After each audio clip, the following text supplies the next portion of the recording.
parliament जो आसा तो आसता पूण तो व्हडली भुरगीं आसता म्हणजे कॉलेज सेक्शनाची भुरग्यांक आसा ती सादारणशी आमी एक 15 दिसांचें चलता म्हणजे पूर्ण असेंब्लीचें कामकाज कशें चलचें प्रत्यक्षांत ते त्या भुमिकेक येता रोल करता ते म्हणजे अपोजिशन लिडर CM बाकी हे सगळे रोल करता आनी त्या नंतर ती कॉम्पिटिशन जाता आनी तो भुरगो खूब एन्जॉय करता इवन तुम्ही तितून प्राइजार डिस्ट्रीब्यूट करता prize national international issues highlight जाता सो एक उमेद कशी असेंब्ली चलता तशी एक एग्जाम्पल सेट करतले तुमी ते प्रत्यक्ष तुम्ही पळयलें आसतलें पत्रकार म्हणून जे आसा तुमी आयले आसतले की जशें असेंब्ली हांगा चलता आसतली तशा तरेचे आमी PSCच्या रुमाक आसा न्ही तो पूर्ण सेटअप करता आनी त्या सेटअपांतल्यान सगळ्या प्रकारचे रोल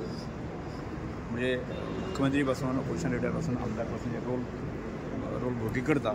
आणि वेगवेगळे इश्यूज जे आसा न्ही ते हायलायट करता आज जशें हांगा डिस्कशन जातली तशा तरेचे गोंयचे किंवा नॅशनल किंवा इंटरनॅशनल जे कांय इश्यू आसा ते डिस्कस करता कितें एज लिमीट कितें आसतलें sir college section college section first second thank you sir thank you sir